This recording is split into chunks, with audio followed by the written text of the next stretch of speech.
This is one of my projects. So I was leading on this project, which is a review of the National E-Learning Resource. So I'll tell you a bit about it. It's not on e-learning for health yet. It's pretty much there. It just needs to go into accessible format and be approved to be published on e-learning for health. So that's really, really good news. So yeah, I've been in the programme a couple of years. One of the projects was to lead on a major review of the e-learning. The e-learning resource that is currently available is about 7 or 8 years old now. And there are 9 units to that with quizzes at the end of each unit. And prior to me coming into the programme, there had been an evaluation of the e-learning and a bit of a review and some feedback from users on the current resource. And we looked at access to the e-learning as well. And over the 9 units, there was a good graph I should have put on this really, but it showed that Unit 1 was accessed with about 900 users accessing and completing Unit 1. But as the units progressed through, by the time you got to Unit 9, it was down to about 400. So they progressively got less and less people completing the units. So, and we had some feedback around change of language, that some of the language was outdated and needed to be reviewed. And we needed to include some gaps that users had in their knowledge, particularly around things like completion of the family origin questionnaire, and also things around special circumstances. So by that I mean surrogacy, donor egg, donor sperm, adoption, those sorts of cases. So that's how we started really. We started first, we had a user group that we set up. Some of you might have been on the user group actually. We had a user group and it included representation from lots of different, from midwives, from screening coordinators. We had a lab representative, clinical nurse specialist, consultant paediatrician, consultant haematologist. We had lots of people helping to feed into the user group. And also we've had extensive consultation of the things that we have produced out for the e-learning. So some of the things we did, we looked at incidents, we looked at themes from incidents that had been reported, and trying to bring some of the lessons that have been learned from incidents and some of the main themes, trying to really kind of home in and focus on those things. So we did a bit of that. We looked at help desk inquiries as well. So, you know, we have a help desk. We looked at the different inquiries, we themed them, we looked at what people are asking, the gaps in people's knowledge, so that we could include that in the resource. We looked at some of our data, some of our KPI data. In particular, one of the things that stood out was the offer of screening by 10 weeks gestation. So we looked at that and how we could incorporate some of that into the e-learning. And we also looked at parent stories, the first parent stories that was published in 2017, really wanted to bring some of that learning, particularly around the kind of social, cultural and religious implications to screening late into the new resource. So that's where we kind of started. I am a midwife. I was a screening coordinator for a lot of years. I've worked in the screening QA service for a lot of years as well. So when I was thinking about how this e-learning would go, I really kind of drew upon my knowledge of and my experience of being a midwife and a screening coordinator on the ground and wanting to know, what did I want to know all those years ago? And so what we produced was something that is very kind of scenario-based. We have 4 units. So we have haemoglobin and haemoglobinopathies, the screening pathway, a unit on sickle cell disease and a unit on thalassemia. In particular for the screening pathway, we have scenarios all the way through. So we've got 3 women that we follow all the way through the pathway, so the antenatal pathway into the newborn pathway. So we've covered that off. And we've tried to make it really interactive. So there's lots of things for you to do in the e-learning as well. And we've done a lot of work with the Sickle Cell Society and the UK Thalassemia Society, and we've incorporated a lot around kind of the lived experiences. So, Unit 1 covers usual haemoglobin. So the genetics of usual haemoglobin, quite tricky to explain, quite complicated to explain. And I'm going to show you some slides from Unit 1 shortly.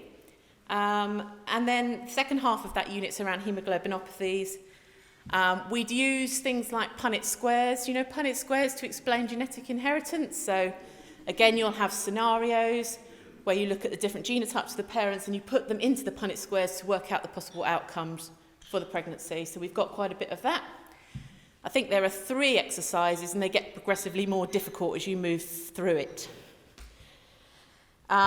Unit 2, probably my favourite unit and one that took the most time to do. So we have an introductory video from Amanda. We've got the antenatal and newborn screening steps, so it walks you through both the antenatal and the newborn pathways. So I said we wanted to incorporate something from Parent Stories 1.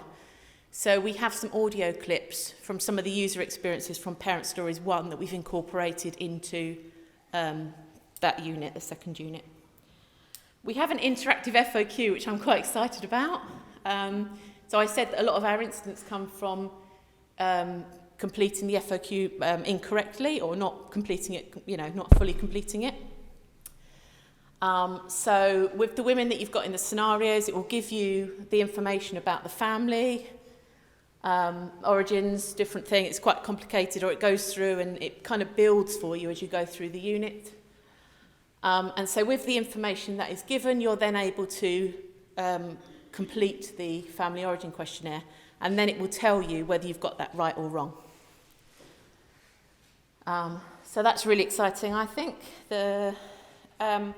We then move through to the results. So once you've completed the family origin questionnaire, it moves through for the particular woman to the results, and we show you an example of what results, antenatal results, look like, and then possible steps. We've done a lot of signposting, so we've got a lot of signposting to resources where you can click on links, for example, to leaflets or to specific guidance, and it will take you to that resource that you will find useful. And then we move through to the newborn. So the 3 women that we talk about in the first half of the Unit 2, they have their babies, and then there's outcomes. And we talk about the newborn outcomes solution and the reporting results. And we've also incorporated some of the information from, from the user experiences from this publication in Unit 2, in the newborn section of Unit 2. Okay. And then Unit 3 and 4 are very, very similar in terms of kind of flow and kind of layout. So with the conditions, what the conditions are, the clinical complications, the genetics, treatments, there's some patient stories. There's a bit about preconceptual care, antenatal, intrapartum and postpartum care, all taken from the paediatric and adult standards. And again, you've got links all the way through the unit about how to access that information and the care of the child with either sickle cell disease or thalassemia. Okay, so I'm going to show you a couple of slides. So this is a slide from Unit 1. All these slides actually are from Unit 1. So this is a slide showing usual haemoglobin. So usual haemoglobin A, which is your tetramer, which has your 4 globin chains, your beta and your alpha globin chains.